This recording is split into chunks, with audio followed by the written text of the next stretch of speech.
Tous les matins,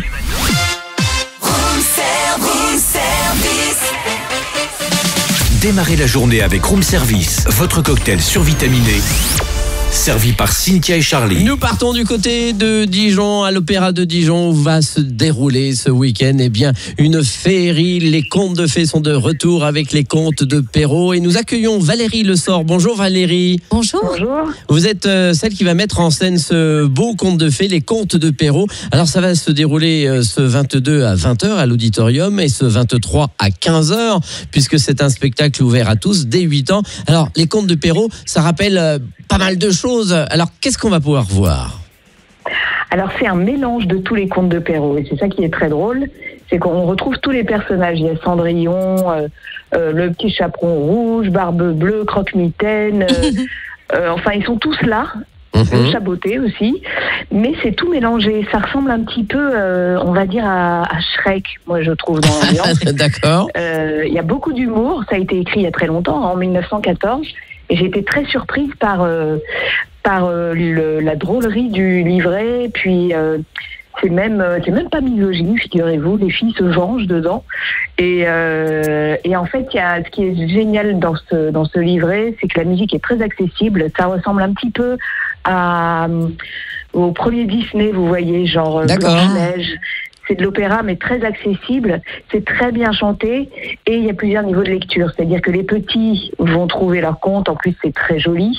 Mais en plus, il y a vraiment beaucoup d'humour. Et puis, on en a rajouté un peu parce qu'on a des interprètes formidables qui sont à la fois des très bons chanteurs, mais des très très bons comédiens aussi. Alors c'est les contes de Perrault de Félix Fourdrin, donc ça date, donc vous le disiez, de 1914. Et là aussi la musique, tout ça. Est-ce que ça fait que chanter ou il y a aussi des moments parlés ?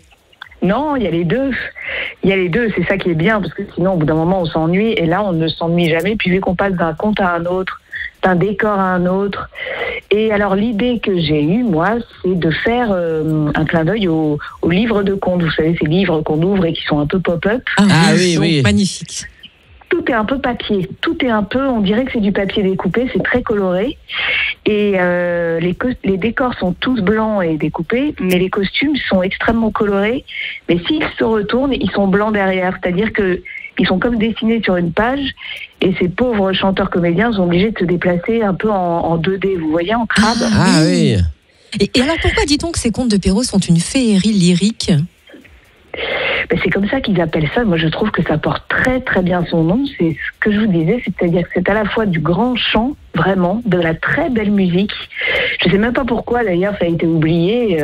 C'est génial de l'avoir ressorti. Et à la fois, c'est complètement féerique parce que c'est magique, quoi. C'est tous ces contes de nos enfances reviennent là. Voilà, ça porte bien son nom, féerie lyrique. Je pourrais pas dire mieux si je devais le décrire. Alors, on sait que les enfants peuvent y aller. Alors, le dimanche, il y a aussi un atelier qui va se dérouler pour les 6-8 ans.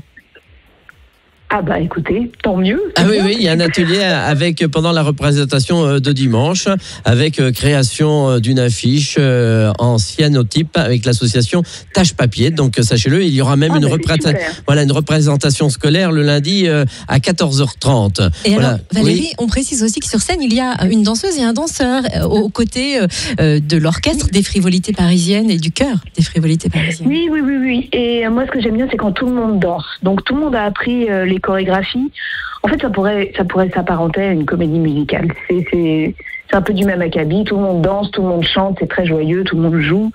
Il y a une vraie histoire, on rentre dans une histoire, donc il n'y a pas du tout le côté qu'on pourrait trouver rébarbatif de l'opéra, quoi. Et il faut tenir l'attention des enfants aussi, ce qui n'est pas toujours facile. Oui, et puis des adultes comme moi, par exemple, qui s'ennuient très vite. Quelquefois, on amène les enfants voir des spectacles pour enfants et on peut s'ennuyer en tant qu'adulte.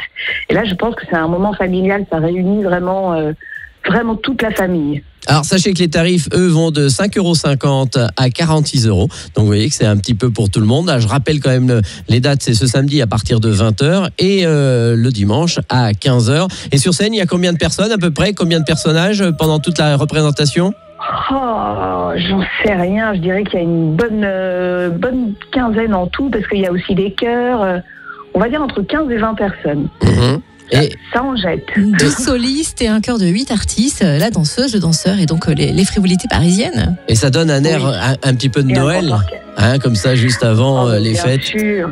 Bon, Tout à fait. merci Valérie Le Sort. On vous souhaite de bonnes représentations. Donc, Merci ce beaucoup. samedi à partir de 20h à l'Opéra de Dijon.